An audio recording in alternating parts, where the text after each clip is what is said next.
Yeah. All I need is one mic. Yeah. All I need is one mic.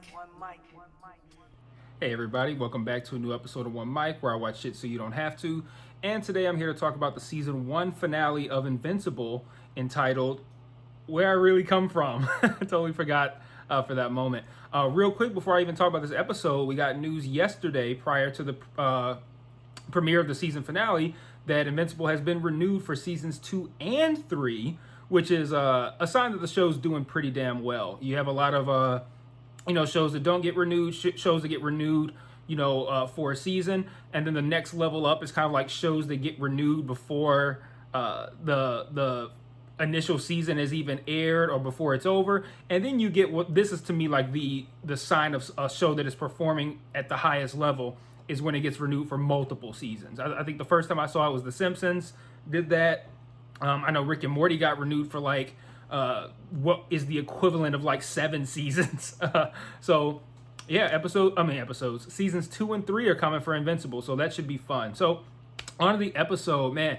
I love this episode. It was so good. And I think we've spent a lot of time throughout the season watching these kind of like I don't want to call them like Monster of the Week episodes, but I think that's probably the best way to identify them. Where you still have the storyline of like what's going on with Nolan, which I've been wondering about all season. What's going on with Robot, which I've been wondering about all season, and we got answered last week. So having all of those singular battles within each episode has kind of put us in a good position to where we can spend the entirety of this episode dealing with the consequences of what Nolan did in episode 1. We spend like the first, 20 minutes of a 45-ish minute episode of Nolan just beating the shit out of Mark, and it was insane. Like it's one thing to have over the top violence when you have animation, because I feel like you can do a little bit more with that than you can do with live action, because some of these things, if you were to see it in live action, it'd be like, okay, this is too much. When you see it in an animated version, it's a little bit easier to accept. But some of the stuff they did during that 20-minute sequence was absolutely bonkers. Like I don't think I've ever seen anything like that on television. And I mean, I was losing my shit. I mean, I'm watching it just like I'm shouting at the screen like yo, and like standing there, mouth hanging open. I texted a friend of mine. I'm like, there's a scene in this that's better, that makes what Nolan did to the Guardians at the end of episode 1 look like Sesame Street.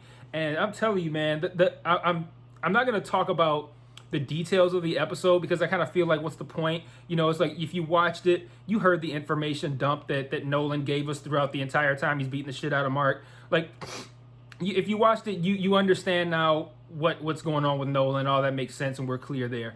But what I am going to not spoil necessarily, because if you're watching this and you haven't seen the episode, why are you watching this? Turn it off now. But the scene where Nolan holds Mark in front of the train and they just stay there, and the train just destroys around them as it progresses, and you see the people on the train being ripped to shreds just by Mark and Nolan's body just being there and being immovable as the train is moving, and the glass shards and just ripping everybody. Like, it was like, I thought it was cool at the start of the shot when like Mark's face slams into the train, and I kind of like, I don't know why, but I almost kind of expected that to continue to happen. But the fact that the train kept going and they stood there and the train just like separated around them for like several cars worth of people. Oh my God, that scene was insane. Like, oh my God, that was madness. I love that part. Like, this is some crazy shit. Like, I love how creative this show gets with killing people. Like, even prior, the one where that one pilot, Nolan just squashed his head like me grabbing an orange, like an already peeled orange, like me just squeezing that. That's how easily Nolan popped this guy's head, and it was insane. It was sick. I loved it.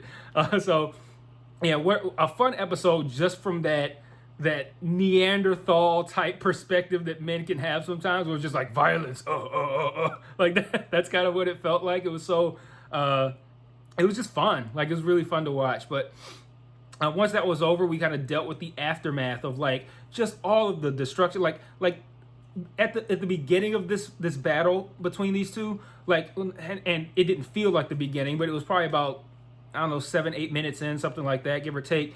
Nolan hits Mark so hard, and he like goes through a building and like goes into the street and is tearing up the street and everything surrounded just from the impact of his body from how hard he was hit.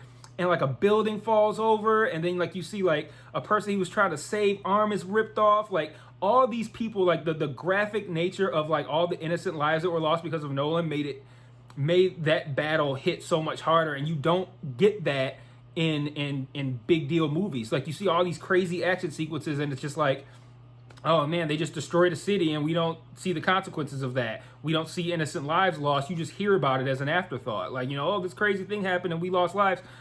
Like, to show it like that, like, oh, I'm trying to save this person and I can't. This building just fell and now his arm is gone. Or like there was like an arm sticking out from underneath some like metal sheet or something like that, and Nolan stepped on it and like snapped that arm off. Like that kind of stuff. Like, it being animated gives you the opportunity to show those things that you don't typically see in live action movies, because that'd be too troubling to see. But that's like real life consequences. Like if some shit like that happened in real life, we had actual, like, say, Superman, and two Supermans got in a fight, that's what would happen. Like, buildings would get destroyed, and it's not just like, oh man, that building got destroyed. No, there was 500 people in there who are probably all dead too.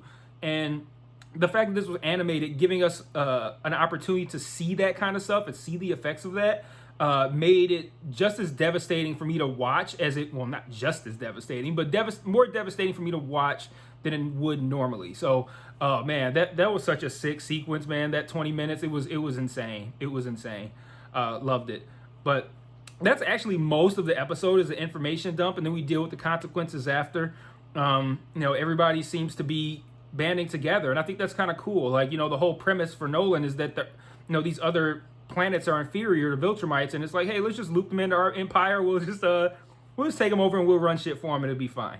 And I like the fact that what Nolan did actually brought everyone together.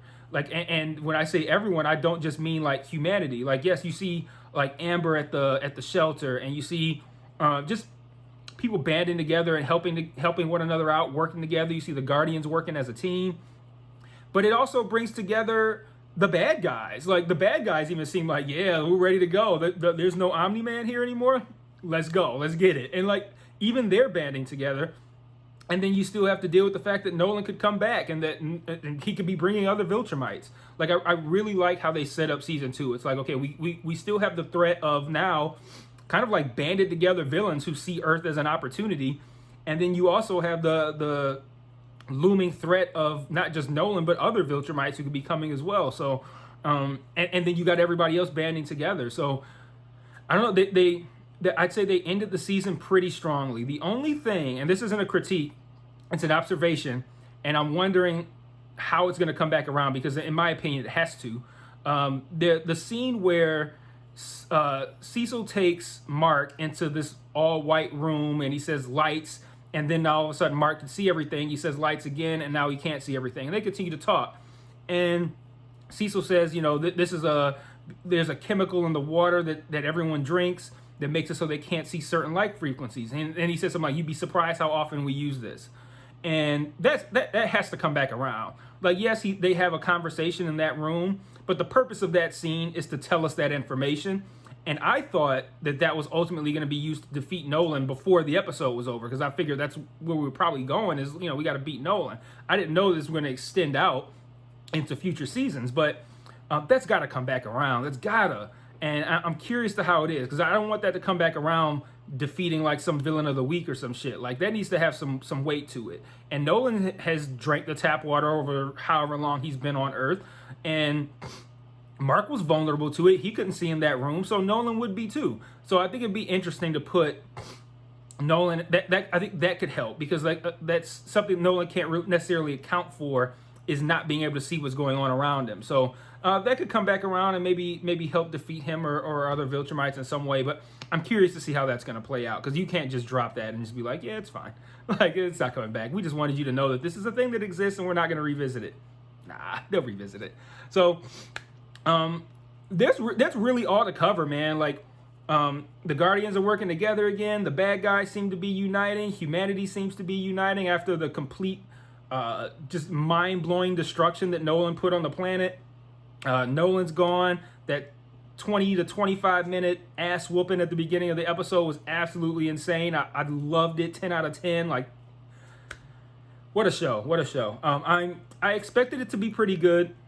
But only on a like mildly entertaining sense. Like, oh, this is cool. I did not expect it to be as good as it is. So really looking forward to future seasons. I rolled the dice on this one, kind of just like, oh, I think this will probably be good. And it ended up being a week-by-week coverage kind of scenario. And that's what we're going to be going forward. As long as this show is on television, I'll be covering it week by week. So I'll see you guys for season 2. Hopefully that's sooner rather than later. Till then, peace.